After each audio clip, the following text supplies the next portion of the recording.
Good afternoon and welcome to this webinar on new results of master and PhD studies on deafblindness at the University of Groningen in cooperation with Nordic Welfare Centre. My name is Creutz and I'm working with the deafblind issues at the Nordic Welfare Centre, who is an institution under the Nordic Council of Ministers. I have the honor to guide you through these 2 hours we have together this afternoon. I'm really excited about this. Hope you are as well. I started to say good afternoon, but actually it's good morning for some of you and it's good evening for some of you because we have participants from 27 different countries all around the world. It's amazing. And this webinar is the purpose of it is to give you some inspiration, some new knowledge, and hopefully some connection to the presenters, because you can feel free to contact them afterwards if you want to know more about their masters or their PhD studies. And of course, it's also an inspiration for applying to the master program in this autumn. We will now hear a little bit about the University in Groningen. Nordic Welfare Centre and the university collaborate in many issues around deafblindness. And today we will listen to all the presenters on the studies, but also about the master program to be. So we start with Marleen Janssen. Welcome. We will listen to you when you are talking about some history. When did it start with the Master on Deafblindness and Communication in Groningen, and why did it start? Nice to see you, Marleen. Hello. Welcome. Would you like to tell us something about the beginning from the first time when it started? Yes. Dear participants, I'm very honored to do a short introduction about the historical facts of this international master deafblindness at the University in Groningen, connected to the Department of Inclusive and Special Needs Education. This master exists since 2006. In September 21, next autumn, that is exact 15 years, and over 90 students are graduated. This master started as Master in Pedagogical Sciences, track Communication and Congenital Deafblindness, and in 2005, the content was developed by me in collaboration by the former DBI European Working Group on Communication, later called DBI Communication Network, and nowadays Groningen Study Group on Diversity in Communication. The names will follow later and you can look them up, but Nafstad is a big motor in that group and also for the former master, and she will tell more on the theoretical background.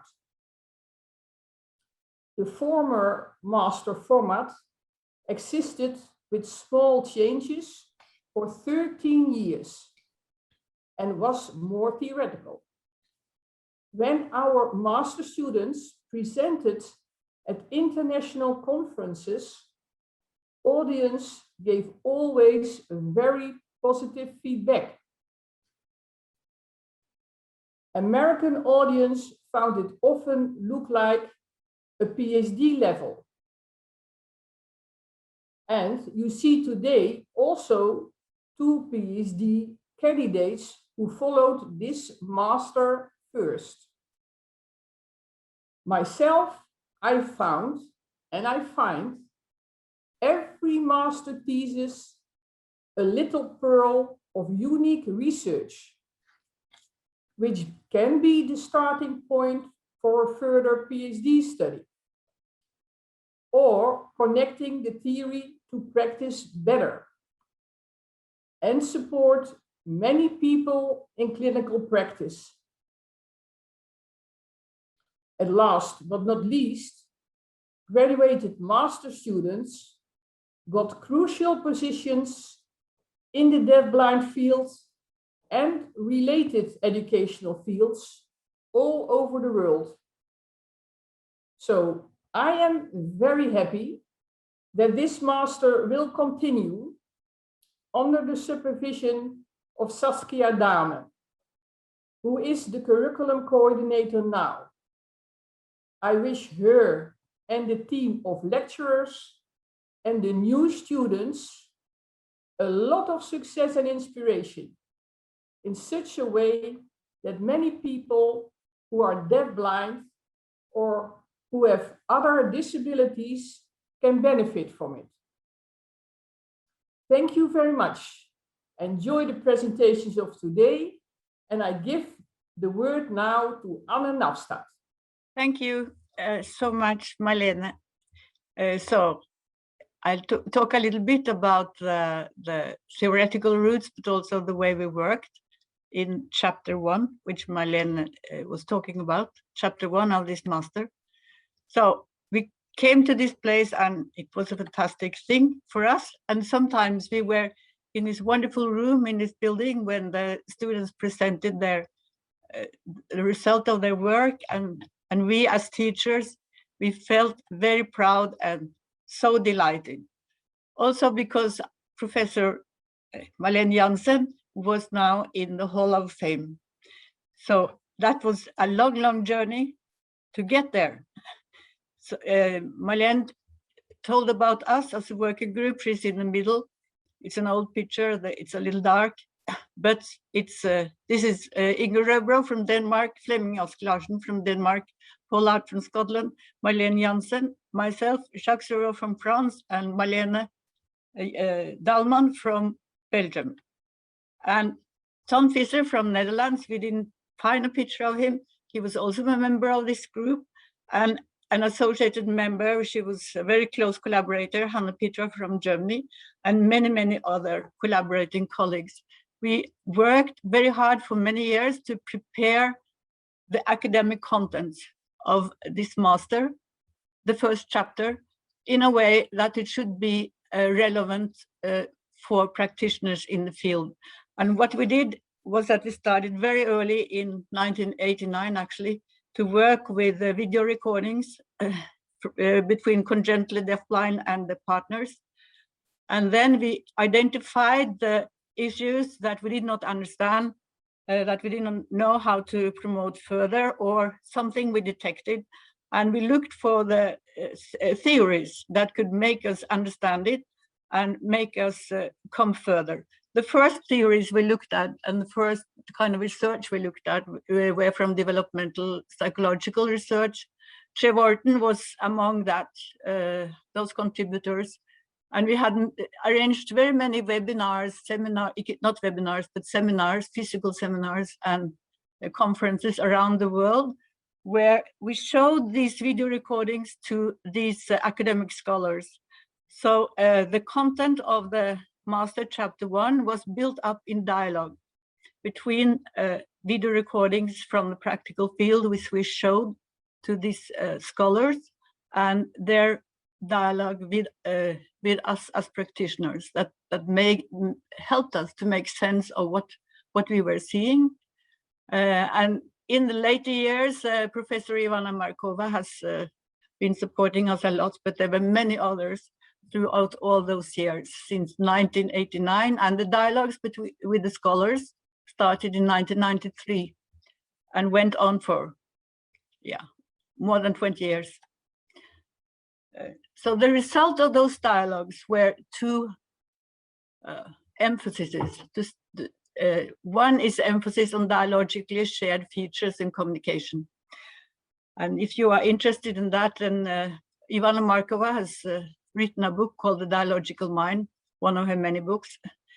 In that book, in chapter 7, she refers to the field, also to master theses that were written during chapter 1. So she says that for her as a scholar, what she can detect from collaborating with us as practitioners is something which is not so clear, but which is in all human communication, something about the self-other dialogicality in communication, which is so central. So if you're interested, you can read about it in her book. Another emphasis is the emphasis on the body as a shared semiotic resource. And there are many contributions to this knowledge, and Mike Janssen is philosopher, is one of them, whom we have collaborated with. And on the picture, you see Jacques Soriot lecturing on real space blend, which is another variation of this theory. So I can say that altogether, there are 3 types of theories that develop the content of chapter 1. And that one is from developmental psychological studies in early communication. The second one is studies about the embodied mind and philosophy about the body as a shared semiotic resource, and overall are dialogical theories and theory about dialogicality in communication and in the human mind. These 3 pillars, I would say, are the theoretical foundations of chapter 1 in the master. It means that we can discover by using video recordings, when we have these conceptual tools that these theories give us, we can discover the differentness of the persons with congenital deafblindness as a variation of human meaning-making cognition and human meaning-making communication. And this is a task that, for instance, was promoted by Julia Kristeva some years ago, to see differentness as a variation.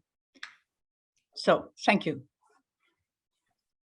Thank you so much, Anne Nafstad, for your contribution and give us some theoretical background. We have already received a question about that, and we will take it in the end of this webinar. So that was a little bit about yesterday, and now we are curious about today and this autumn. So I will welcome Saskia Damen, who will tell us about the program, how it looks today and in the nearest future. Welcome, Saskia. Thank you. Okay, I'm sharing my screen now, I think. This is a picture of the University academic building, which is the main building of the university. And as Anne Nafstad explained already, when the students graduate in the master, they will present their master thesis, their results to an audience normally in this building. But of course, because of the COVID pandemic, we do everything now online. So that is also a bit about the next year, to start already with that we are preparing an online program. And this year we did that also. And our experience is that it can be beneficial, especially for people that normally would not be able to come to the Netherlands as a student. So just trying to move my slides. Yes. So as Marleen already told you, the Master Deafblindness is an English master track. It's open for Dutch and international students from all over the world. And it's part of pedagogical science at the Faculty of Behavioral and Social Science. And well, it started with the name Master in Communication and Congenital Deafblindness. Now our program has the name Deafblindness because we have a more broader focus. Since 2019, we do not only focus on congenital deafblindness, but also on acquired deafblindness, and not only on communication, but on all areas of development, functioning, and participation. And you can see that in the learning goals. Our aim is that students acquire specialist knowledge and insight in various topics in relation to deafblindness. Students learn, for example, what the impact is of deafblindness on development, functioning, and participation. They acquire specialist knowledge on education, assessment, and treatment approaches, and the underlying theoretical frameworks and models.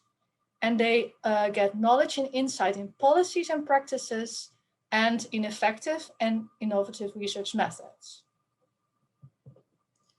We also aim to teach skills. So at the end of the year, students will be able to apply their gained knowledge in clinical or educational contexts. They will be able to recognize problems, but also have the skills to assess them and describe them. And at the end of the course, they can formulate advice for support and treatment, and they have developed the necessary skills to conduct scientific research. So let me introduce also the lecturers of the current master. We are with different people from different countries, and we each have our own expertise in deafblindness. So Professor Janssen, her research focuses on social interaction and communication. Dr. Nicholas from Norway, he's an expert in tactile cognition. Professor van den Boogaarde is an expert in sign language acquisition.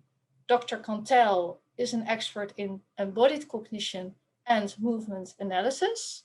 Dr. Gibson, who is from England, but now lives in Norway, is an expert in outdoor activities. And Dr. Hart from Scotland, his research focuses on relationships and quality of life. My own research focuses on the development and learning of individuals with congenital and acquired deafblindness. So then a bit about the program. We have 5 courses, and the first 2 focus a lot on theories and on getting insight and getting knowledge. And we have interactive lectures in which we talk and discuss about theories. We have also some practical assignments, and we do a lot of video analysis. In the methods course, people learn about research methods. Again, we have interactive lectures and assignments. And in the internship, people actually going to do some work in practice. They will work on their individual learning plan. They will do an intervention and an assessment in a case study, and they will get individual supervision. And in the last course, the master thesis, students carry out a research themselves. They get also individual supervision for that, and they will have to write a thesis about their research, and they will be presenting it as well at the end. And here is a short overview of how everything is scheduled. The first 2 courses are scheduled only in the first semester, and the other courses, they are running throughout the whole year. So there's a lot of time to work on them. And then I already explained, at the end, we have a very nice graduation ceremony that's open for public, also open for family and friends, where the students present their master thesis. It's always a very special moment. And I don't think I have that much time left. Just a very quick look. You can see it's very special that we have such diverse research topics in the master. And I think I have to end, right, Maria, or not? Just to say the last thing, that it's unique, I think, that people can choose their own research topic, so they can just really pick out what they are interested in. Thank you so much, Saskia, for giving us this overview, even if maybe you feel you need to do it a little bit fast, but I think everyone got this important overview, and you have the contact information to Saskia in the link, and you will have it afterwards when you get the PowerPoint presentation, and just feel free to contact her. So this is supposed to be a teaser for the master program, and I think that you will feel it and even more when we have listened to the presenters. I need to inform you that unfortunately we cannot listen to Ines today. She couldn't join us yesterday, but we have 4 other presenters. And now we will start with Vikram Choudary. Welcome, Vikram. His presentation is on connecting youth and adults with acquired deafblindness, an action research study to gain insights into the benefits of age diversity in peer matching. So Vikram, now we are eager to listen to you. Thank you, Maya, for the introduction. Thank you for giving me the opportunity to present my research over here. Hello, everyone. Good evening, good afternoon. Thank you for listening to my presentation. As you've already seen, the title of my presentation was an excellent research connecting adults and youth with acquired deafblindness. I will start a little bit about me. I work in Deutsches Taubblindwerk, which is an institute in Hanover, Germany, and in Fischbeck. And over here, we provide services from early school children to old age home and throughout lives. We have an institute here we focus on communication and also an adult care center for deafblindness. And this is where I've focused my research on. A little background about myself. I did not know about deafblindness. I actually studied finance and worked in a bank before I moved to Germany in 2015. And I fell into this institute here by chance, and I wanted to learn more. Since that day about this deafblindness and the theory behind it. And that's when I applied for this course in Groningen for this master program. And now I work in projects and services. I help people with acquired deafblindness in assistive technology. And so I'll just move on to my problem. So that was my problem statement for my research, because I realized that working here, that the deafblind children and youth, they would not interact with the adult systems on their own, unless there was a caregiver involved or someone outside force. And that's I found in researching that that's a case in other fields as well. The youth and non-family members, adults, don't really interact much, and so this is where I focus my research on.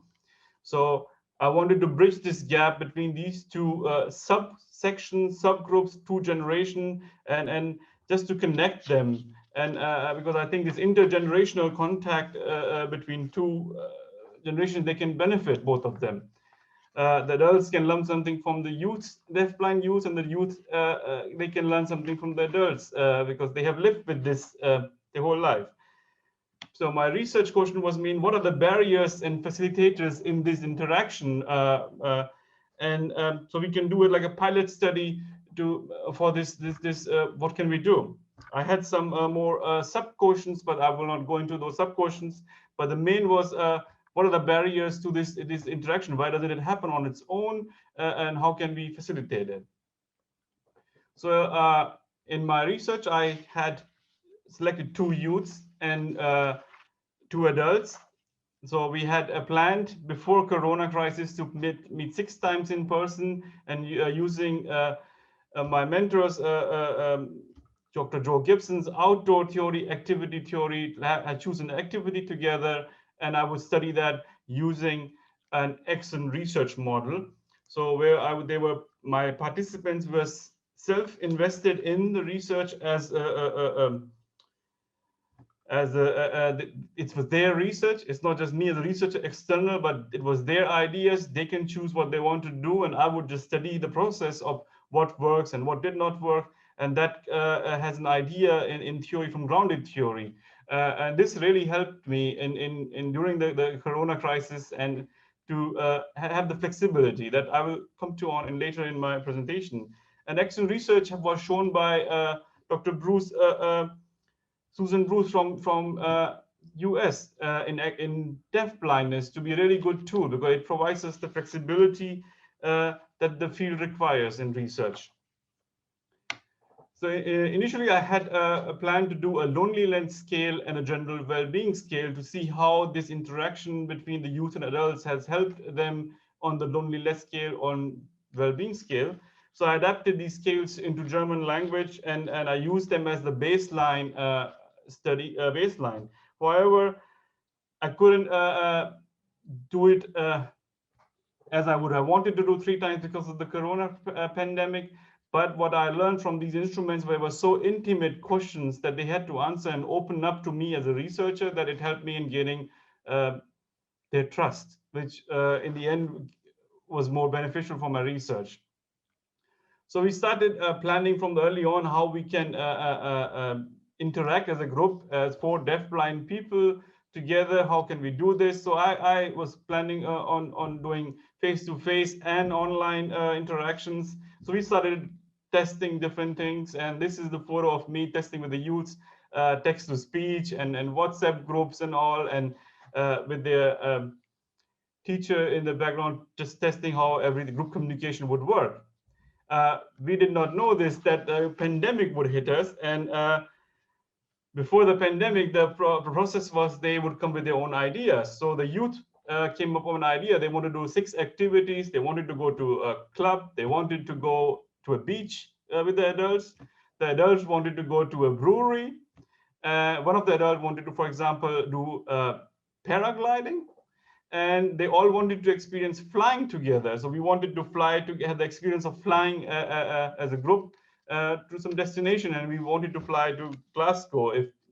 But now, as we know, it never happened because of the crisis. So this was planned research, how it was going, and then the big red dot in the middle is when the pandemic hit, and I had to adjust everything from a researcher perspective into somebody who was facilitating communication between them.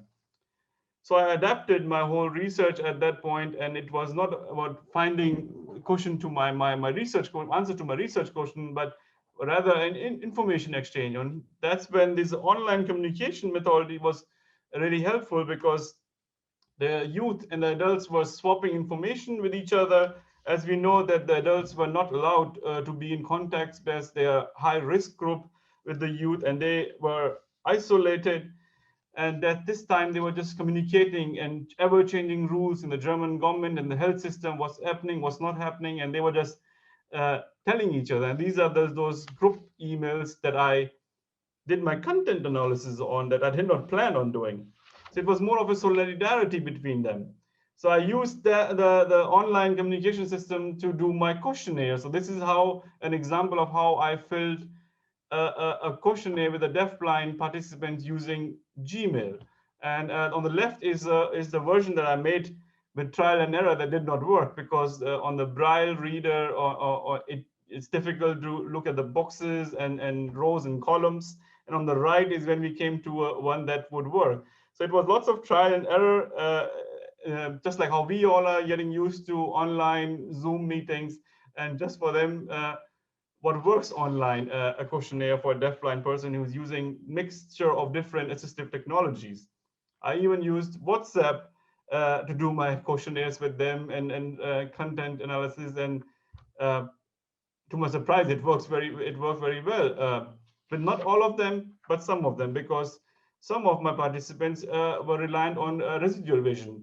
And this graph over here shows how the communication in the middle, and I am as a researcher outside, online, there's Bluetooth, there's iPhones, there's Android phones, there's text-to-speech, there is Braille readers, there's so much, and we are doing a group communication, and I'm sending one email that all of them have to read and understand, and they are replying to each other in this email chat group that they all can read and understand using different ways of reading it or getting this information. It was not easy something, but it worked. All these 4 were Luke, Peter, Frank, and Hans were my 4 participants, and this was the complexity of in-person and online communication between them. So during the research, I found that the biggest barrier were dependency and mobility. So before they would come up with any idea, it would be, oh, but I can't do it because I don't know who is working that day, or I have to talk to my caregiver, or is it too far? It's the walk. I cannot walk there, or how does this with that? These 2 themes are known in the field of deafblindness, so they were also the biggest barriers to communication and interaction between youths and adults. Dependency on caregiver and mobility. Then I did further research, and I found these further themes that were coming out that were like their health, their own personalities, if they are really outgoing or not, and if they have scheduling problems, and institute willingness to promote this interaction. There were all sub-themes coming up during my research. So the main findings of my research were that is the communication complexities is already a barrier, but the willingness to participate from the deafblind participants and youth and adults themselves is a barrier. Further, the caregiver involvement is the big facilitator. If the caregivers are motivated for this interaction, and the authenticity of the interaction already helps, because they really want to connect. And if the caregiver is involved in it, I think those were the two biggest things that I found out in my research. And I think this intergenerational exchange would benefit more if there was more caregiver involvement in it.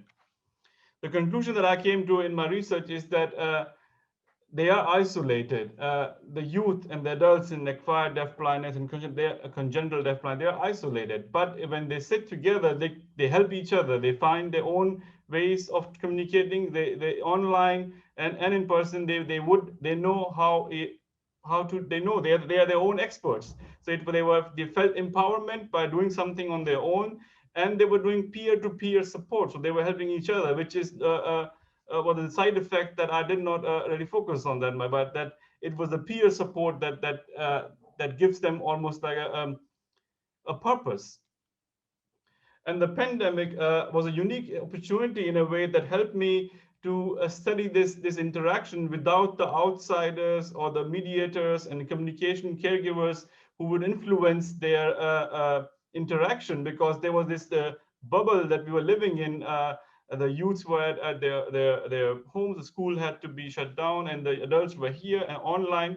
They did not have the caregivers, and they would make their own ideas without an outside influence or a mediator or a caregiver in between. And that, I think, is what would help in future in a deaf-blind culture, just like a deaf culture, a deaf-blind culture that is their own. And because of this pandemic, what I did not plan on learning from my research was this online communications and Gmails and WhatsApps, and how to write an email for 4 different deafblind people who are using different technologies, and how it all works, like paragraphs and new lines and indents and all. So this was a surprise side effect that I learned from my research. So I would just suggest that point from my research was that they need their own space to learn each other, and they can help each other. They are their own experts, and they really want to do it. So just think in possibilities. It's even in pandemic, we can still do a research. Thank you.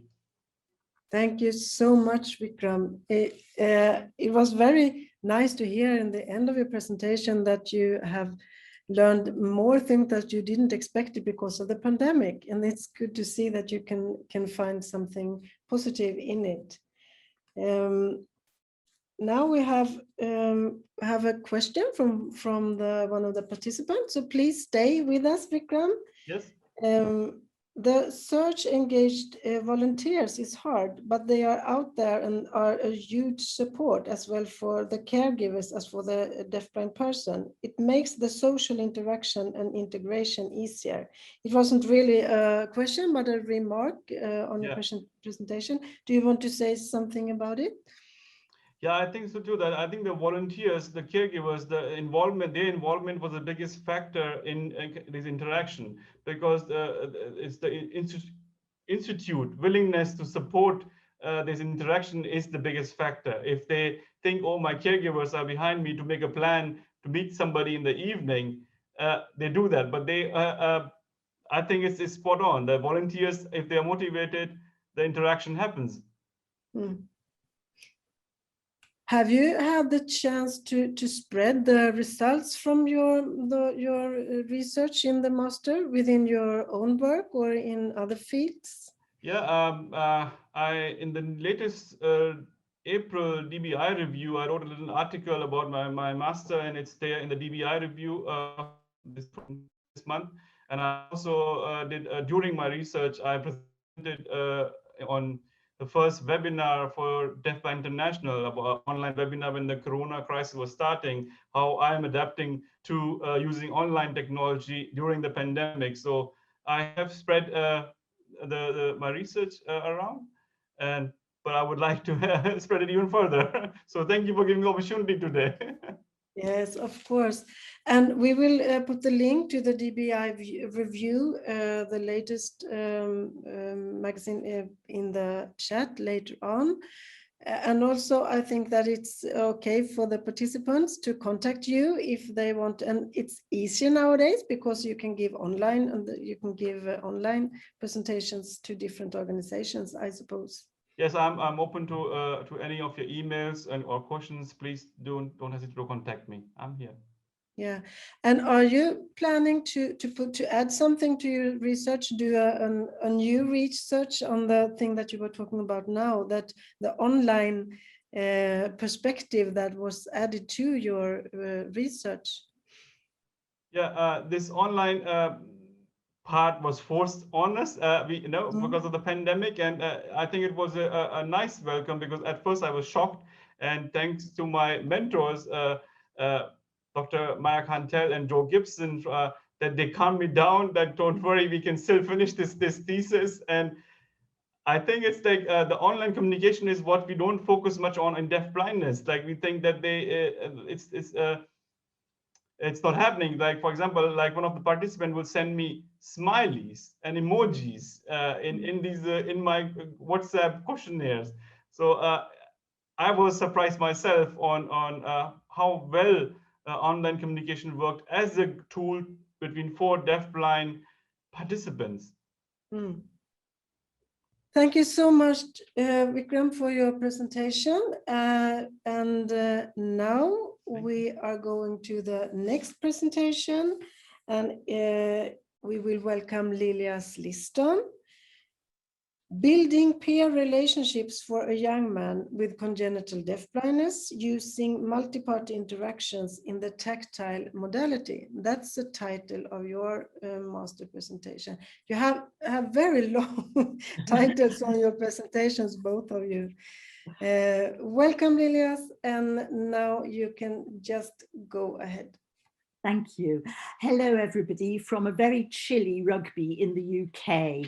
I graduated from the master's degree of Groningen University in 2020.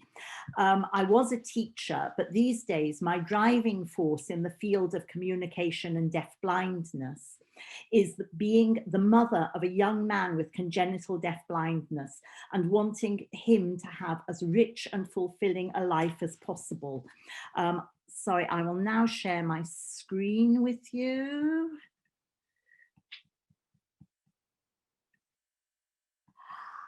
My research is entitled How to Become a Bridge, Not a Barrier, Building Peer Relationships for a Young Man with Congenital Deafblindness Using Multiparty Interactions in the Tactile Modality. Friendship is vital to our development, but also friendship is one of the things that makes our very existence worthwhile and of value. As C.S. Lewis said, friendship is unnecessary, like philosophy, like art. It has no survival value. Rather, it is one of those things that gives value to survival. This research explored a globally recognized problem for people with deafblindness. So that is the barriers to building social relationships and developing friendships. The starting point was the discovery that at the age of 18, my sociable, fun-loving son with congenital deafblindness was perceived to have no friends outside the home environment, despite attending school and youth clubs with his peers for over 15 years. I've called him Angus in this study. My research was divided into 2 categories.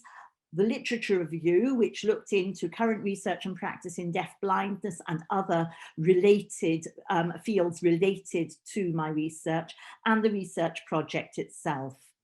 It was also underpinned by dialogical theory, taking in particular Linnell's perspective, which considers that we as human beings are interdependent with others' experiences, actions, thoughts, and utterances. It was also set within the framework of Bronfenbrenner's ecology of human development, which brings together the developing person and the environment and highlights the evolving interaction between the two. Research into the field, in the field of deafblindness, has revealed that multi-party conversations are a natural feature of social relationships, and that with access to multi-party conversations, a fellowship develops between participants. Social isolation is a serious consequence for people with deafblindness, and one of the greatest barriers to developing social relationships is distance. Therefore, the use of the tactile modality is considered paramount for people with deafblindness if this barrier is to be overcome. These considerations led to my main research question: in what way can the introduction of multi-party interactions in the tactile modality support social relationships between a congenitally deafblind person and his peers? Key factors for the development of social relationships were then identified, and these included availability, addressivity, which includes response and reciprocation, participation and agency, which then led on to the formulation of my sub-questions. What impact do multi-party interactions in the tactile modality have on availability and reciprocal addressivity of peers, participation and agency of a congenitally deafblind person? And I wanted to look at the staff supporting as well. So what impact did they have on staff perceptions of the congenitally deafblind person as someone with the potential for agency, participation, and peer relationships? I used a mixed method approach, integrating qualitative and quantitative research. The setting was a residential college for students aged between 19 and 25 years with complex learning difficulties, additional communication needs, and there are a number of people with deafblindness or multisensory impairment. The project was set up in the dining room at lunch times and ran for 17 consecutive weekdays. The participants were 3 students: Angus himself, who has congenital deafblindness and other needs; Leo, who has very similar needs to Angus; and then Claire, who has complex communication needs, is registered blind but has no identified hearing impairment. And there were 6 staff participants as well. The pre-intervention arrangements in the dining room were that students sat on individual tables out of reach of peers. This applied to all students in the dining room, not just, sorry, I've just clicked the wrong way, sorry about that. Right, that's it. This applied to all students in the dining room, not just the subjects of the study.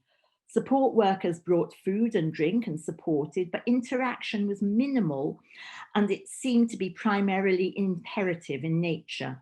The thinking was that it was important not to distract the students from the task of eating. I filmed, well, each student participant was filmed under pre-intervention conditions to create a baseline. And here we've got Angus at his individual table with his support worker sitting quietly, just keeping an eye on things to his left. Similarly, we have Claire at her individual table, and in this case, the hand of the support worker indicates that they were standing up on the other side of the table in front of Claire.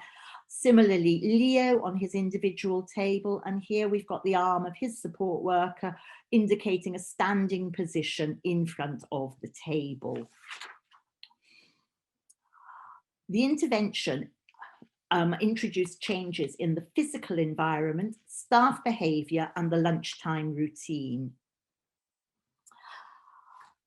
The physical environment was changed by moving students and their support staff from individual tables to a shared table. That is, from two-party to a multi-party setting. And here we have day one with the students, Claire, Angus and Leo sitting around the table, and they have a support worker to the left of Leo. There's another support worker who at that moment was crouching down doing something in the background, and on Claire's left-hand side was another support worker also seated at the table. Staff behaviour was changed by asking that any interaction between students be actively supported, ideally in the tactile modality. Staff were asked to support from a less dominant position, thereby minimising the creation of a barrier between students, and they were asked to sit rather than stand. Changes in the lunchtime routine consisted of all students being supported to greet each other in the tactile modality. They were to be supported to touch each other's plates as they arrived, to raise awareness that lunch is a common shared activity. And this was to be reinforced verbally by saying things such as, "Look, Angus, here's Claire's dinner," and so forth. Students were to be supported to help each other put plates in a washing up bowl and to wash them, and then to say goodbye to each other in the tactile modality when leaving the table.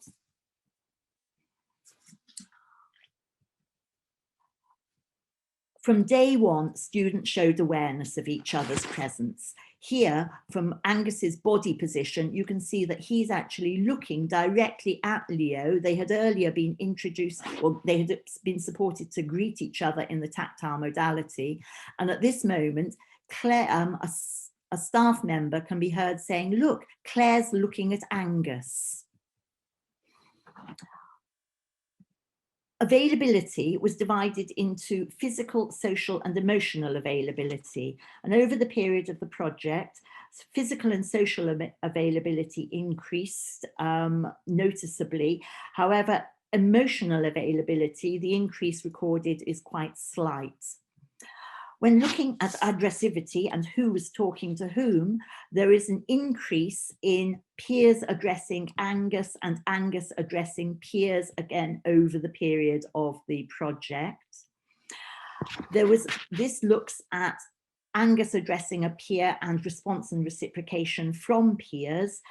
That indicated a small increase in peer response and an even slighter increase in reciprocation. And when looking at a peer addressing Angus and Angus's response or reciprocation, very little response or reciprocation is recorded as occurring at all. However, the coding schedule only allowed for the recording of immediate response or reciprocation of a communicative act. On Day 14, a staff participant communicated the following to me, which was included in the qualitative analysis. "I was nearly in tears one day last week. It was so emotional. Angus was working really well with Claire, putting plates in the bowl together. He then wiped the table with support. I asked him to pass the cloth to Claire, which he did with support. He then looked directly at Claire and reached for his cup and passed it to her independently, then reached across and tapped her hand gently. Then, following a weekend break on day 15 of the project, here Angus has just picked up his cup and moved it to in front of himself. And at that moment, Claire noticed and smiled. She then started moving her cup slowly across the table to Angus. And it should be noted that Claire's got very limited, very restricted movement in her arms. Here in the second still, Angus is now, oh, sorry, I think I've gone on to, that's better. Angus is now looking directly at Claire and Claire's cup and her hand, and she is still moving that cup slowly towards Angus. Then he's looked down again, but his expression has changed and he's smiling, and Claire has continued to move this cup across. The support worker didn't move at all during this sequence. And then later on, In the same lunchtime, unprompted and unsupported, Angus reached across the support worker and tapped Claire on the hand. The coding schedule records these as individual unconnected acts. However, if considered as an interactional sequence, these acts look like reciprocated interaction between two communication partners. It raises the question, if coded differently, would a higher number of reciprocal interactions have been observed, potentially indicating the development of a social relationship between these two peers? The results also showed an increase in participation of Angus with peers, as illustrated here on day 15, where Angus in the floral shirt and Leo, who has the long outstretched arm, are together putting Leo's plate into the washing up bowl, and Angus is actually looking across at this and smiling. Similarly, there was an increase in agency between peers, shown as illustrated again in the slide that I showed earlier of Angus reaching across to tap Claire on the hand. The results from the qualitative component of the demonstration of the research demonstrated a number of changes in staff perceptions, attitudes, and practice. Focus group 1, which was before the intervention, staff reported, I think the other students can't really engage. It's not just Angus, it's all students who can't show engagement. The thought that Angus might be a bit afraid of trying to interact with peers was offered, and the issue of safety came up, risk assessments. These are all students who have been assessed as having behaviours which challenge. And it's about the other learner too. Are they unpredictable, or are they going to startle him? By the time we got to focus group 2, which was after the recordings were finished, staff reported the following. Angus doesn't grab out anymore. He hasn't done that for a long time. Anxieties about Angus being in close proximity with other students had lessened.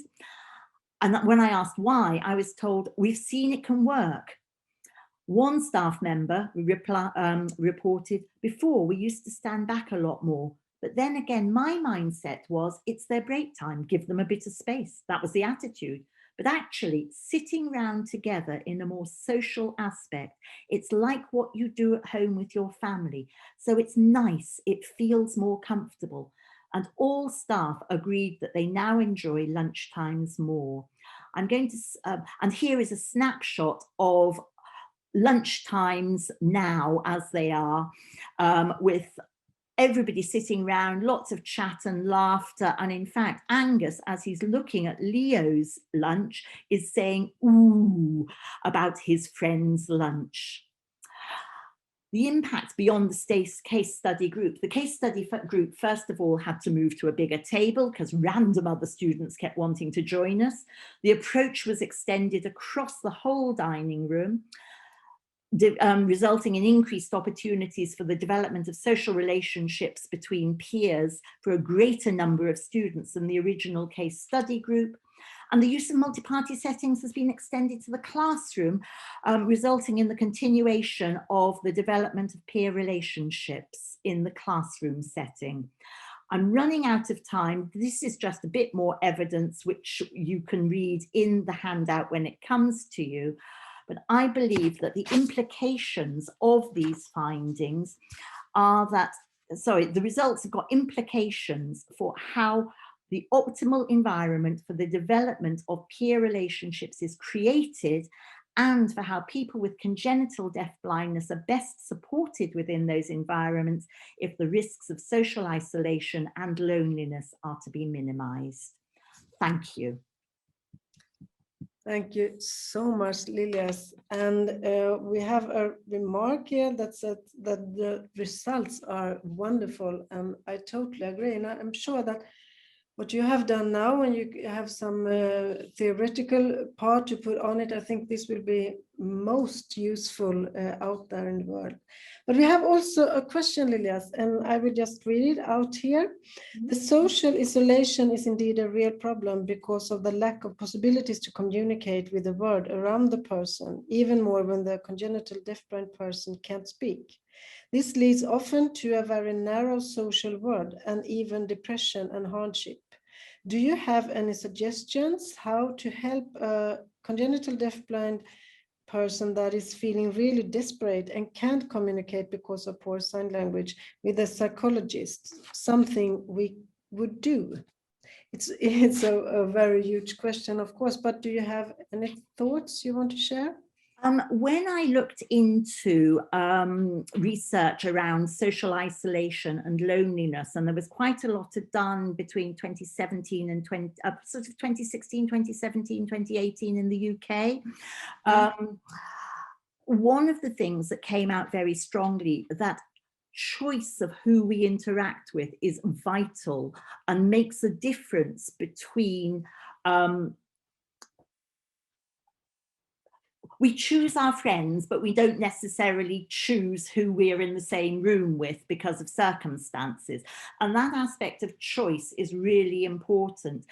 And the congenitally deafblind population in particular, because of the support needs that they have, live a life supported by others, and the relationships they have are very often decided upon by the support worker rather than the deafblind person themselves. And this was partly why and my son, having been identified as having no friends, he had fantastic relationships with the people that supported him in social settings and in educational settings, but he didn't have any peers who were his friends. And I think there's often a fear because frustration can be expressed through what is interpreted as behaviors which challenge. So this is a population that's often kept out of reach of their peers, just in case something happens, just in case they reach out because they're startled and grab somebody.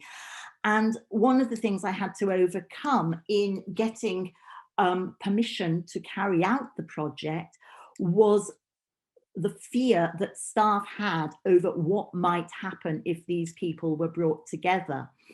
In fact, from day one of the project, there was no unwanted behavior demonstrated between peers from day one right up until, which was July 2019, right up until the beginning of the first lockdown in 2020. And now they're back out to they're starting to expand. They're still allowing these students to sit together around the table to do activities together with the support workers taking a more retiring role. And I think one of the things that's really significant is for support staff to have the courage to step back and support the development of friendships between people who are actually peers. They have more in common with each other than perhaps they have with their support workers. I don't know if that answers the question, but I'm happy to have a longer discussion, either by email or some other means. Feel free to contact me. Good, thank you for that offer, Lilias. I just want to just shortly, because we are going to have a short break now, but Lilias, how would you define the framework of your study? Is it a case study? Are there opportunities for some statistics? Right, there were statistics produced from the quantitative data. However, I had to jump through lots of hoops through ethical committees and so on, because I'm the mother of the central subjects. So the project I didn't have time to run as long a research project as I wanted. So I would define this as a single case study, a pilot study really. However, although it was a pilot, it's been extended across the whole of the college dining setting and within classrooms, just on the basis of that very short single case study.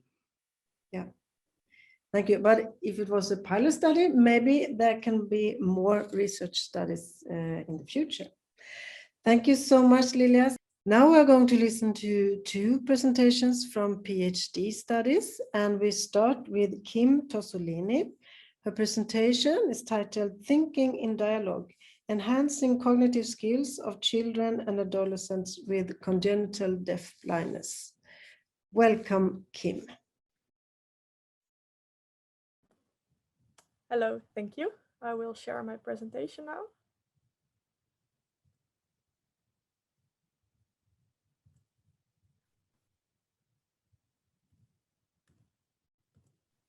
Yes, it's perfect. Okay. Thank you. Hello, everybody, and thank you for the possibility to present this research here today. So my name is, as Maria said, Kim.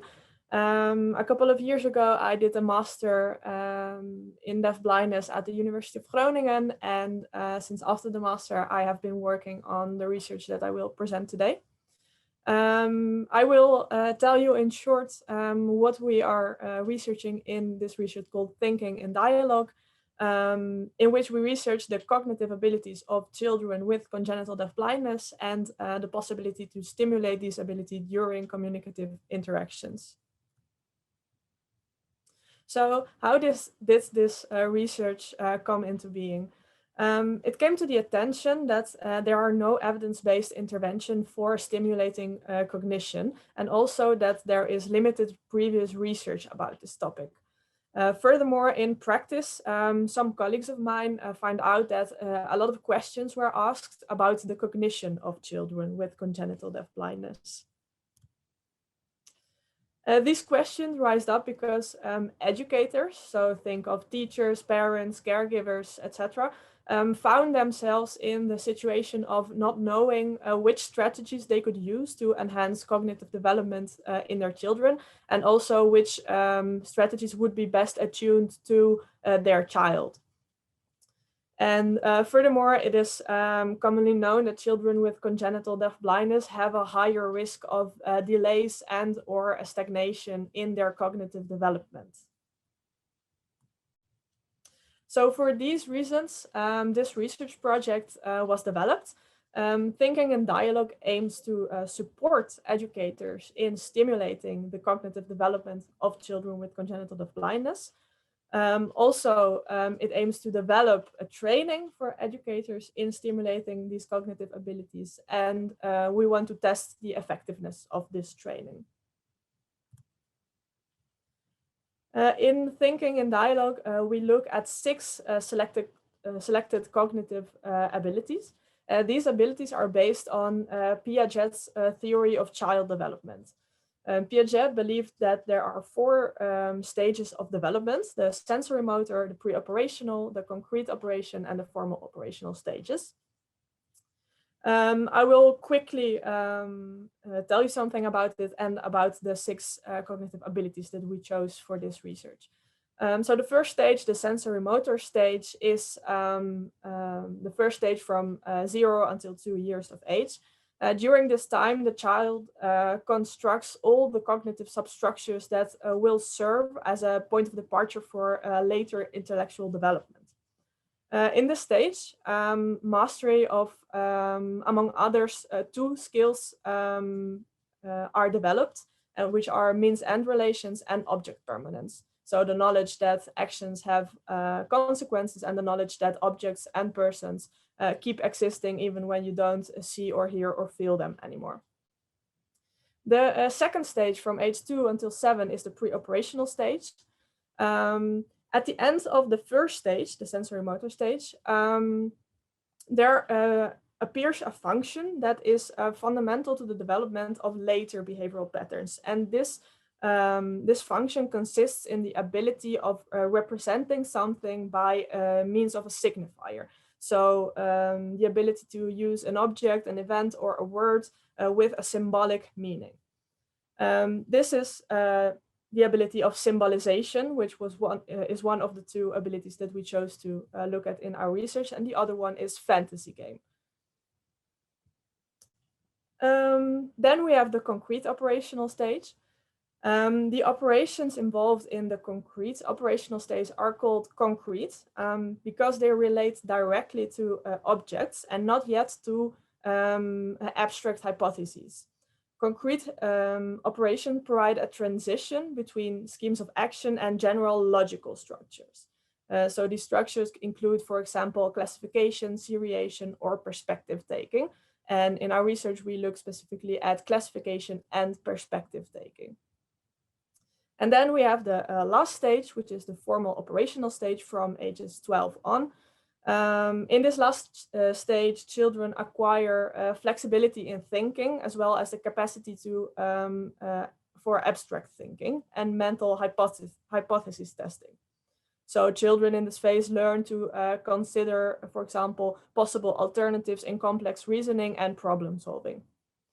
So this is Piaget's theory very shortly. So even though there is some critique about the ages that Piaget linked to every stages, his theory is widely accepted and used. But in our research, we not only look at the cognitive skills of the children, we also look at the partner strategies used by the educators. These strategies that you see here, so providing an example, repeating, doing together, provoking or eliciting a response, language input, stimulating language, giving compliments, and metacognitive strategies. All these strategies have proven effective in previous studies and are specifically tuned for every individual child. So most of these selected strategies that we use in our research are based on previous research, for example, researchers of Van Dijk, Janssen, Nicholas, and Johannessen. So in thinking in dialogue, to sum up what I just said until now, we look at the interaction between the child and the partner, and then we focus on both the strategies that the partner uses and the cognitive abilities of the child. The central research question is, to what extent is it possible to train educators of children and adolescents with congenital deafblindness in effectively stimulating the cognitive abilities of their children? And as you can see, there are three sub-questions. The first one focuses on the partner strategies and if these are effective in stimulating cognitive skills. The second one focuses on the effectiveness of the training for educators on their partner strategies. And the third one focuses on the purposeful use of the partner strategies by educators and the extent to which this has an effect on the cognitive skills of the children. The research lasts 4 years in total. During the first year, we are implementing a pilot study, which is currently running. In the pilot, we are working with 4 children with congenital deafblindness, 4 teachers and 2 coaches from a school in the Netherlands. In the second phase, which will start in September, we start implementing the real intervention study. We plan to work with 12 children, 36 educators, and as many coaches as needed. This intervention study will last for 2 years and will consist of 5 or 25 weeks of baseline, depending on if it's the experimental or the control group. The baseline will be followed by 5 weeks in which we focus on interaction and attunement. So in these 5 weeks, the focus is really on the partner strategies and the attunement thereof. And this attunement is the basis for this intervention part. And then there will be 15 weeks in which the partners will work on using these partner strategies to enhance the cognitive skills of the children. And then finally, there will be a follow-up of 6 months.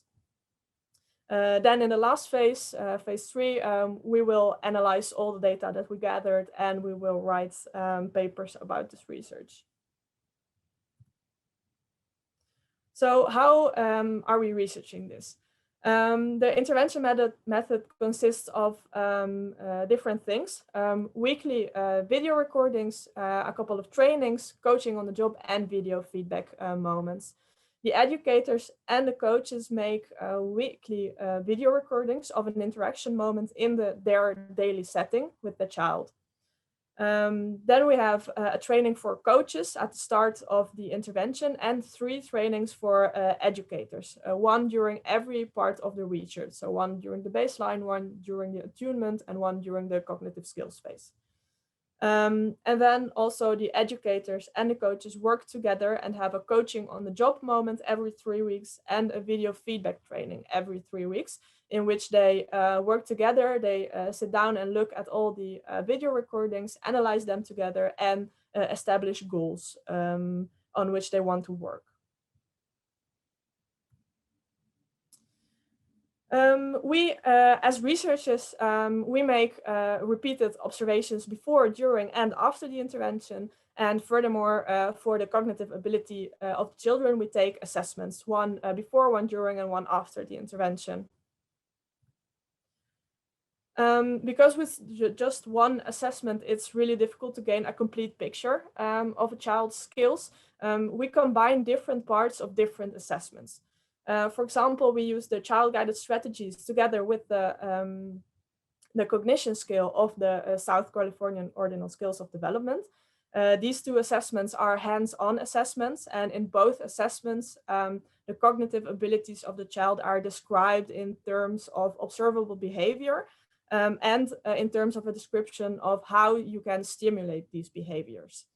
The SCOST is based on Piagetian stadia, and child-guided strategies is similar in that it describes how the person taking the assessments observes the different abilities of the child and how you can elicit these abilities. We also fill in the Vineland adaptive behavioral skills with the educators. The Vineland is not specifically developed for this group, but diagnostic professionals use it for people with congenital deafblindness to gain more insights into strong and less strong aspects of a child. And we use an adapted version for deafness and actually use it to fill in pieces of information that we cannot assess ourselves or pieces of information that we are still missing. And then last but not least, we use some items of the tactile working memory scale. We use items that can be linked to the cognitive skills that we measure. And we fill this in based on the video recordings from the child to gain even more information about the tactile strategies of the child. So until now, the biggest outcome from this research is that we have developed a system to integrate all pieces of information from all these assessments. And I will now show you briefly how we do this, because I don't have much time left. So we start with some background information about the child and a description of the setting of the assessment and how it went. In this table here, you see how then we describe everything. On the left, you see which cognitive skills we are looking at. In the second column, we write down which item from which assessment we use to assess this particular skill. And in the third row, we score the skill as present, emergent, absent, or not measured.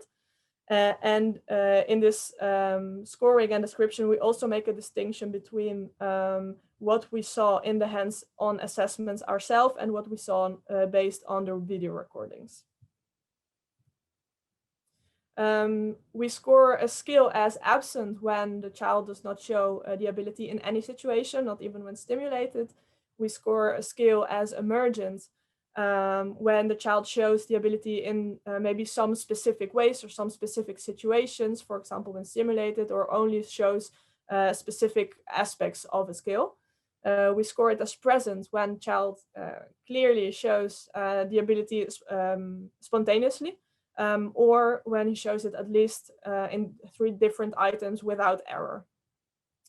And what sometimes also can happen is that an ability maybe is not shown during the assessment, or that we could not assess it at the time. So then we score it as not measured. And then we also have a table in which we describe other important information like influential factors, partner strategies, tactile strategies, and extras. Influential factors can be, for example, the level of arousal of the child, his interest or his preferred learning channels, and that kind of stuff. In the column about the partner strategies, we zoom in on the partner strategies that, for example, we used during the assessment or that we see in the caregivers in the video recordings. Then we also focus on the tactile strategies that were used by the child. And then lastly, in the last column, we note if there were extra things or extra remarks that we wanted to note. And I will conclude now. After all this, we write a general conclusion about the developmental stage we think the child is in based on all these assessments. And we elaborate the Vineland scores and give a little piece of advice for caregivers about the cognitive stages of the child.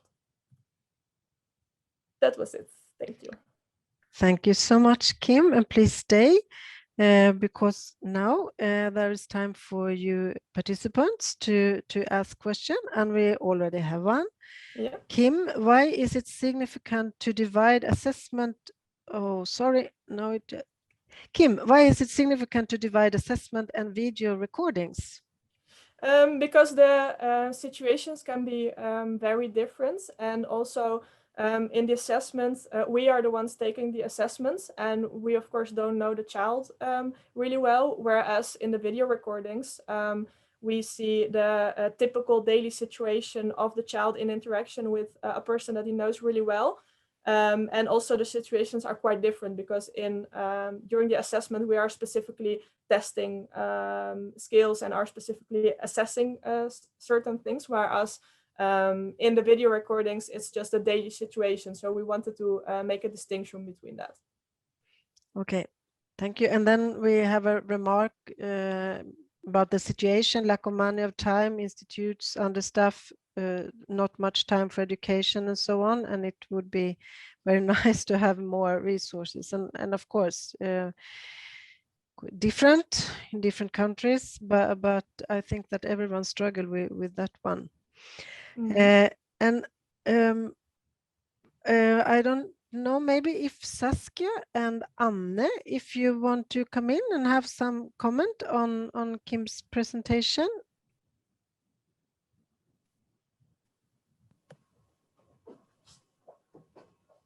We just have some minutes, but Anne, maybe I saw you. Do you want, because I'm very much involved in the project, so I'm also to hear. Yes, of course. Yes, Saskia is my supervisor. Okay, Anne, do you have some? You are unmuted, Anne. You are muted. Anne, please put your microphone on. First, I think it's very it's very easy to understand what you are doing, and it was very clear on what you want to do. So that's very nice. And I think the task, what you're working on, is also very important. I have a question. Do you have anybody that's totally deafblind of these? You mean completely blind, completely deaf? Yeah. No. No. Yeah. So it's what do you think about that? It's interesting, Anne, because that question was also asked by Kirsten Schouw, I think, when we presented in the cognition network of the Nordic Welfare Organization. She also asked because of course it matters a lot if a person has still some vision residuals for the whole development and learning. And we said that, of course, we really want to have a diverse group of children, but we can't predict who will be our participants. But of course, it will have an influence. So it's, and we talk, maybe you have the impression now that we do only like a group study comparing the control group with an experimental group. That's not the case. No. We see each case as a single case. And of course, we also want to have some participants that start earlier than the others, and we match the participants, but we see them as a single case. So we have to see what works. Also, we have to collaborate with all the people involved. what will work for this individual child. So we have some ideas about strategies, but of course, how to do it in reality, how to help this and support this child, that will be different in each case. Yeah, I ask because I think it's a little bit questionable. At least it's questionable. I mean, it's discussable how Piaget applies to totally deafblind children. I would be curious to. Aha, yeah, you know, but that's very interesting too. To see if what we can find out about that. Yes. Yeah. Thanks. Good. Then we have some, you addressed something that we can take further, Anne. Thank you so much, both Saskia and Anne, but most of all, thank you, Kim, for your presentation. And now we are going further to the last but not least presentation, and I will welcome Marianne Rodrege. And I have been practicing on her surname. I don't know if I succeed, but the title of your PhD studies is The Effect of TELIT on the Communicative Abilities of Individuals with Congenital Deafblindness and the Self-Efficacy of their Communication Partners. So the floor is yours, Marianne. Yes, well, thank you, Maria, and you succeeded. You pronounced it right. I think you practiced a lot. I will share my screen. Yes, well, I hope you can all see it. And let's see. My name is Marianne Rodrege, and like Maria said, my PhD study, TELIT, and my presentation is about the effect of TELIT on the communicative abilities of individuals with congenital deafblindness and the self-efficacy of their communication partners. Before I go to tell you something more, I will give you a short introduction about myself. During my bachelor, I received lectures from Marleen Janssen, and actually that's where my journey started about deafblindness and research about deafblindness. I became intrigued and curious about people with deafblindness. I wanted to know more, which started with a bachelor thesis, then a master thesis, and now I'm here presenting the preliminary results of my PhD project TELIT. But first, I will give you some background information about the study. Earlier research has revealed several obstacles in the daily communication with individuals with congenital deafblindness and their communication partners, such as a risk of limited and low quality interactions for the individuals with CDB, a lack of full language development and language exposure. Full language is, for example, symbolic communication, sentences, and grammar.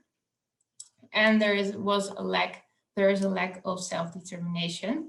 On the other hand, communication partners miss skills, and especially tactile skills in attunement and scaffolding, and they experience feelings of incompetency and low self-efficacy in the communication. Therefore, the study of the research project TELIT is developed. The research aim is to develop and test the intervention to support communication partners of persons with congenital deafblindness in enhancing tactile communication and language in such a way that these persons can demonstrate an increased influence in communication. And besides, it's not only about developing and testing the intervention, it's also to test the intervention on its effectiveness. And with increased influence in communication, I mean, for example, a person with congenital deafblindness proposes an activity or an object during a conversation, or is able to add new subjects or topics to the conversation. The intervention TELIT doesn't stand on its own. It's building further on earlier research, the contact method from Marleen Janssen and the high quality in communication from Saskia Damen. And TELIT strives to be transcending. So it includes also the aspects of contact and the high quality communication intervention. And It's all based on the method of Trevarden's theory on intersubjectivity.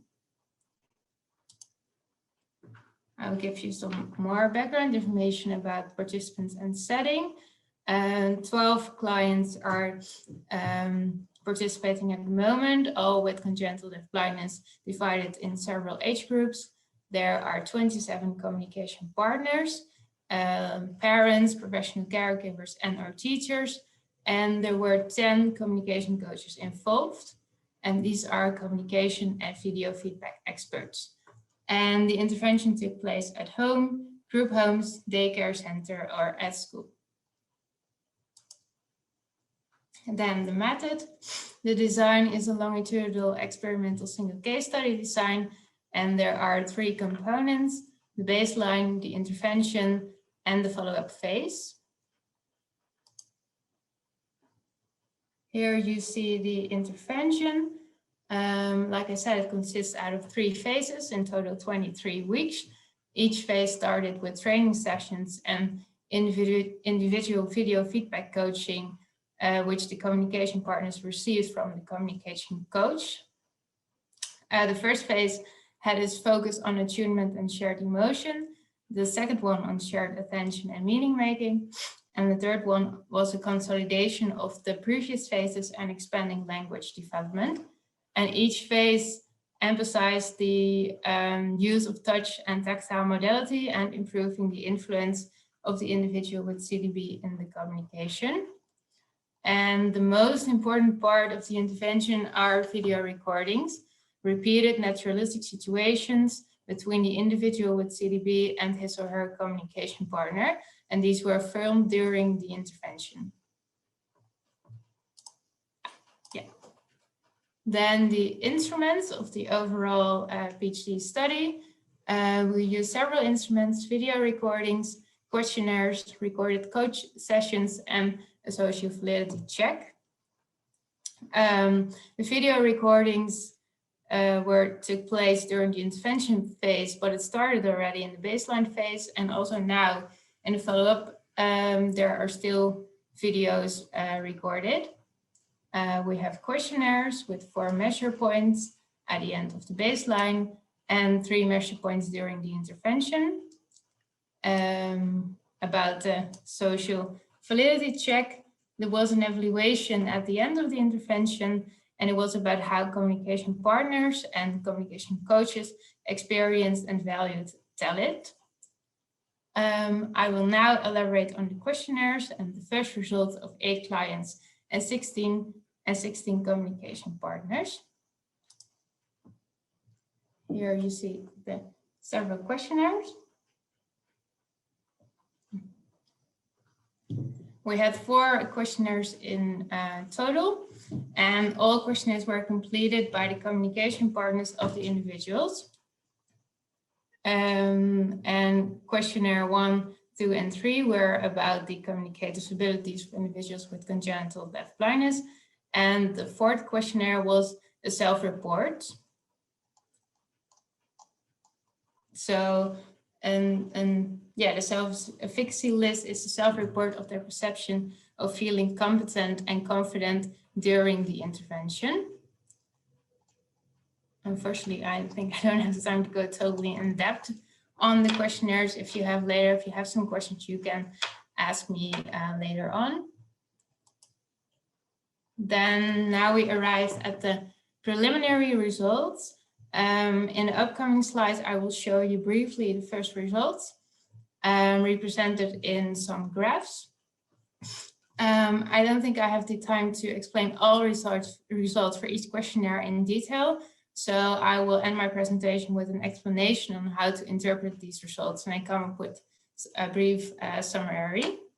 So these results are about 8 clients and their 16 communication partners, 3 children, 2 adolescents, and 3 adults were participating. And we made a comparison of the mean scores of the 2 compared baseline and the intervention phase 3. So I will start with the first questionnaire, the communication abilities questionnaire. And here you see the results for the children and adolescents. I don't know if you can see it good enough, but there are 5 participating, and you might notice some difference on the client level between the communication partner. This applies for Noah, that's the first one, totally on the left, and the fourth one, Jan.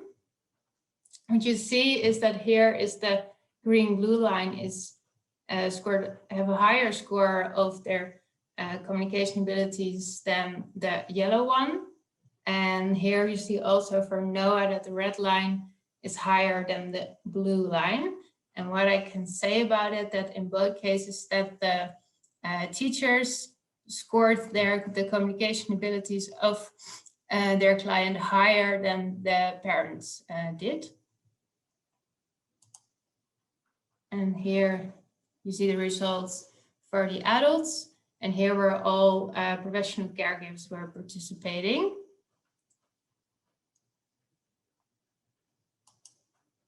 Then I move on to the second one, the influential communication questionnaire. And here I want to say something about the second slide. Here you see the adults. And regarding this questionnaire, 5 communication partners gave higher mean scores in the final intervention phase than in the baseline. However, Dane's communication partners here in the middle gave the same mean score for his influence in communication in the last intervention compared to the baseline. So that was quite striking. Then I move on to the third questionnaire, the communication matrix. Well, I think I should give an explanation about this because you see a lot of numbers.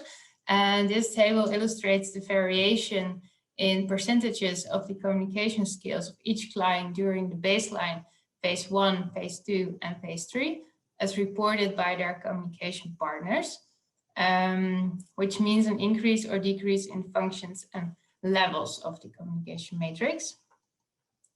The variation in communication skills increased among 4 clients, Noah, Ali, Tom, and Joost. 2 clients showed a decrease that counts for Jan and Emma. However, I have to mention that Emma's intervention was still going on during the analysis of the questionnaires. And for the other 2 clients, Dan and David, communication partners reported both higher and lower scores. Then I move on to the self-efficacy questionnaire. Regarding this list, I have the first result of the adults and their communication, of the communication partners of the adults, sorry. And overall for the 8 partners, there is a significantly higher self-efficacy score when comparing the last measurement with the first. And 3 out of 8 communication partners obtained the highest mean of self-efficacy at the last measurement.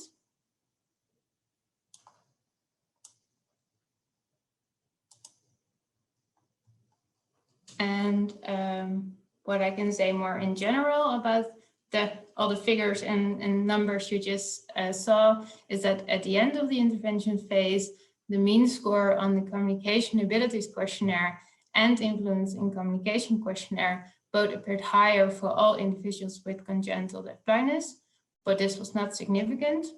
And for 3 out of 8 participants, a higher communication level was rated on the communication matrix at the end of the intervention phase.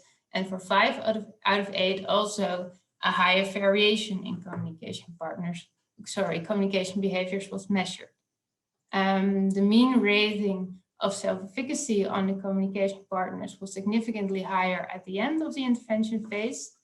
The communication partners reported feeling more competent in communicating with the individuals with congenital deafblindness after the intervention than before the intervention.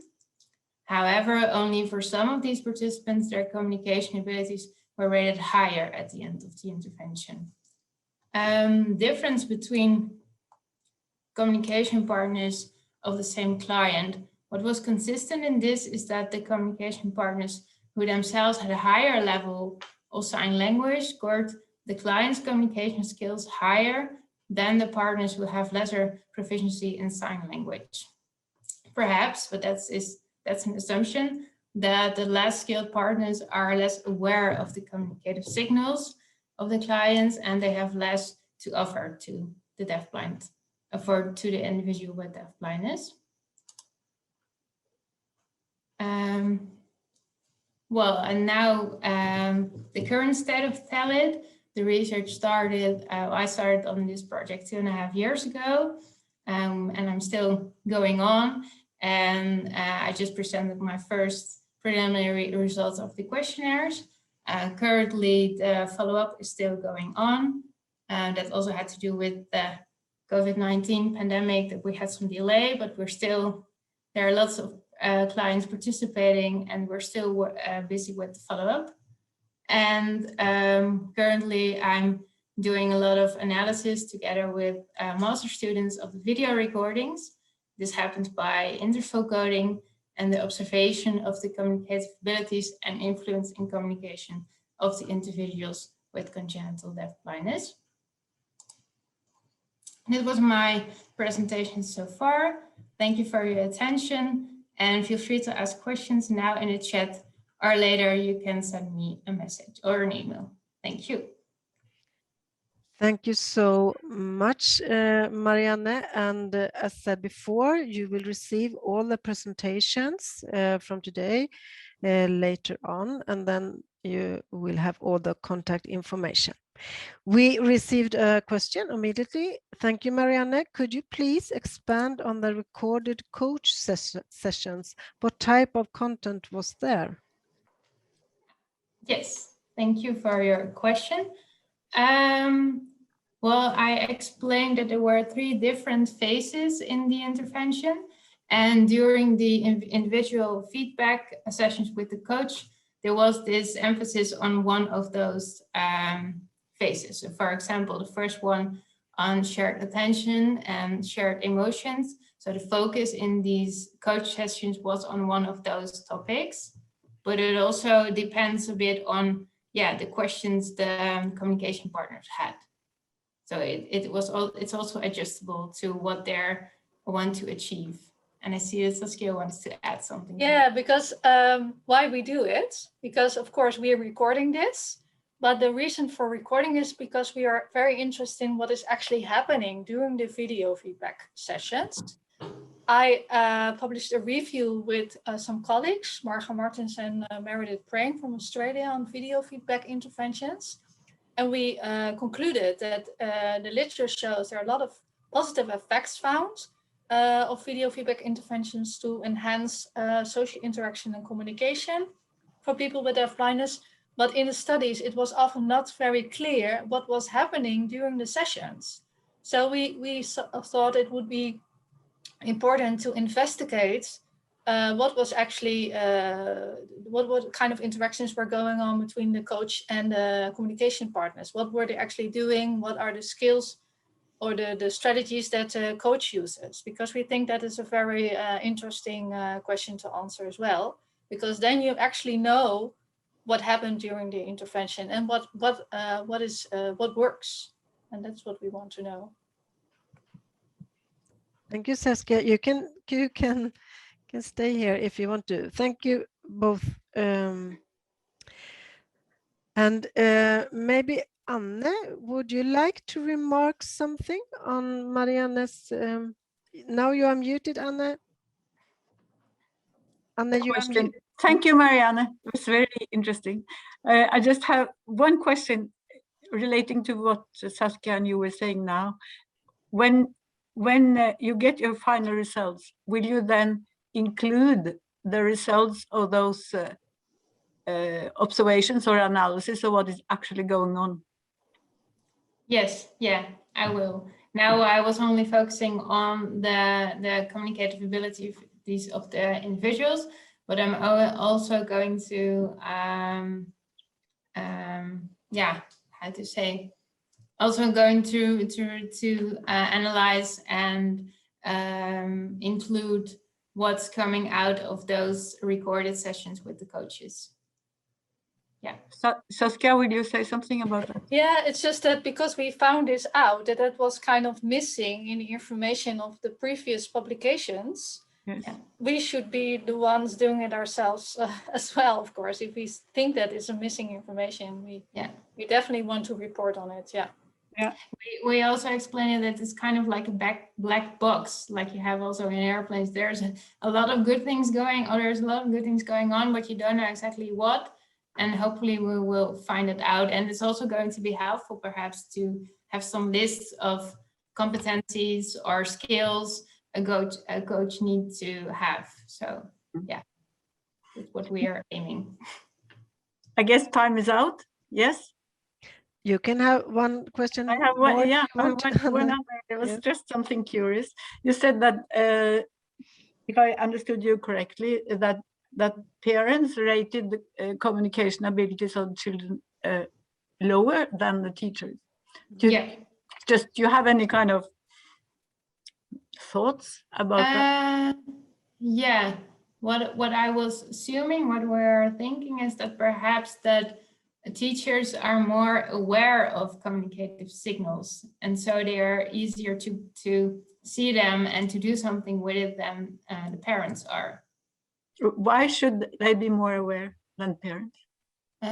Because they mostly are more skilled in tactile sign language. Okay. And they maybe are, or mostly sometimes are more aware about, for example, that a child needs more time to process what's going on and they have more patience perhaps.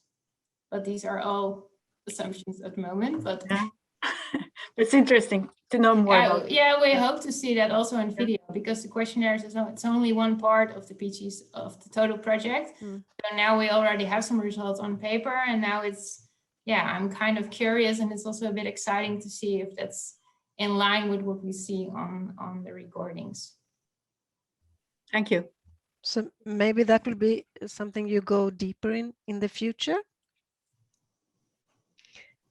Thank you, Marianne, for your presentation. You're welcome. And please, Saskia and Anne, stay here for a while. We received a question actually right in the beginning, and we promised to take it later on. And maybe some of you want to answer it. I will read it out. I wonder, for parents of congenital deafblind newborns, if next to the own signing of the baby, starting with forehand language and offered signs is useful, can it help the child, or would it rather be confusing? This question because I'm in contact with parents of congenital deafblind newborns.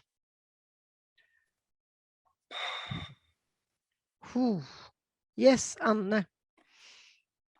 In general, I think that helping parents, or not helping, but supporting parents to interact and communicate with their children is the most important intervention we can do.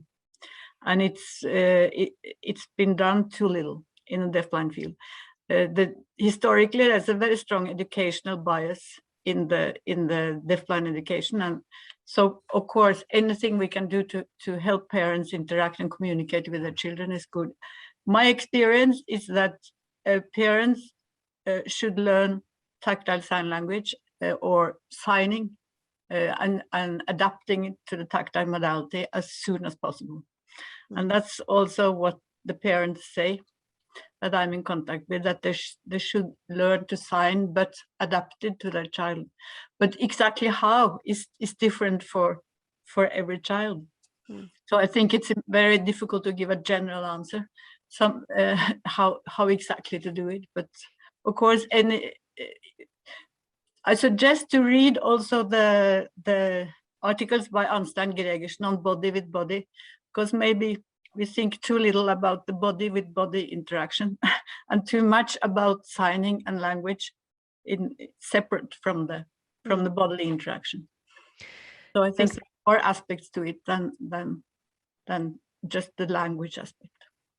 We will put the link to that article in the email afterwards. 3 articles as well. And we also have a remark from Lilias, and she says, as a mom, I agree absolutely with Anna. I wished we had introduced to tactile signing from the beginning. And in addition to that, I would like to say something about the book. If you can see it, you can support it. It's a book on tactile language. You can download it or order it for free from Nordic Welfare Centre, because it's especially a chapter written by a parent about the need of learning sign language, and also the perspective of tactile language, not tactile sangual language, but tactile language. You can, it's a very good book, both for professionals and for parents.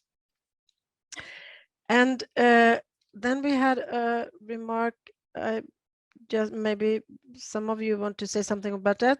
Thank you so much, everyone. Personally, in clinic work, I find the video feedback method Martemio as a great intervention tool. Do any one of you have an experience of Martemio, Saskia or Anna, or do you have something to say about that? Yeah, Martemio is used by some colleagues in the Nordic, but I have not used Martemio myself, but we make video sessions with parents and all the caretakers around the child to develop the communication as soon as possible. So it's using video feedback also, but in a more adapted exactly to this topic of communication. Martemio is not in itself adapted to that, but it can be used in that manner. Yeah. And Saskia, you wanted to say something? I don't know the method, but our video feedback interventions are based on video interaction guidance. But as Anna explains, this video interaction guidance, they're not adapted to deafblindness. So that's what we actually do also. And also video feedback alone is often not sufficient. We need also to explain a lot of things to parents and teachers and caregivers about deafblind communication, about interaction. And also sometimes we have to do some role play or some coaching on the job in order, to help them develop also their skills in interaction and communication. It's often combined in a training. Yeah. Good. And then we have, if Anna, if you can promise just to speak for 1 minute, because then I want Saskia to just summary before the autumn of the University in Groningen. And it's a question, isn't the body with body included in the language modality, not only the hand positions? Isn't the body with body included in the language modality? And you only have... I think in order to discuss that, I need more time to be exactly understand. I assume that. Then we need to arrange another webinar in the future. Why not? I think this would be a very interesting research topic, actually, to kind of research the tactile language, tactile sign language of individuals with deafblindness, because there's not enough research done yet. So what you're saying, Saskia, is that could be a very good topic for a student this autumn? Yeah, actually, we have some students now that we have actually one student from the Netherlands who focuses now on observing and really trying to code all the aspects of sign language in their interaction. Sign language to code it and analyze it. So she's busy with that at the moment. I think there are several people who are masters or beyond or PhD students or even clinicians, practitioners who can contribute to more knowledge about this. Yeah, absolutely. I was just calling attention to Sini Pertekorp's research. She's doing her PhD research on supporting mothers in early interaction. And it will be very interesting when it comes out. And Saskia, you are expecting many students for the master program in September, do you? I hope so. Well, it's, of course, we always have small numbers of students, but that's also good because we can have really good interactions and really good contact and really get to know each other. We usually have like 7 to 10 students each year. And of course, with the pandemic, it was a bit unsecure for people what would happen and if they could come. And it took a while before we actually knew how to do the program. Would it be online or would it be partially online? Normally, students come for a full month in Groningen in September, and they get an intensive program there. But for this year, we concluded we can't expect people to come from other countries to the Netherlands. So we will prepare a fully online program. So that means that we use like Zoom to lecture, to interact. We give people, of course, assignments, and we do a lot of distance learning. And we did it this year, and we have found out that it is possible. Good. That's good to hear. Yeah, and we still welcome new students. So, but we have a deadline. So that's, I think, also important to say. Yes. That if people are interested and they want to apply, the deadline is 1st of June. And 1st of June, and we will, that information will be in the email as well, 1st of June. Yeah. Yes. And I hope this has been inspiring to you, all the attendees. And Lilias started to say how to become a bridge, not a barrier. And I hope this will be a bridge to the master program in University of Groningen, but also to the knowledge spreading between everyone among us here, that we can contact each other and learn more. And I would like to say to Marianne, Kim, Lilias, Vikram, and Anne, please put on your cameras if you want to, because I just want to thank you so much for participating and for doing your presenting here, share your knowledge. And I am sure that you really want people to get in contact with you if they want to know more. Everyone is nodding. Thank you so much. Take care, and I hope we'll meet each other soon again. Bye.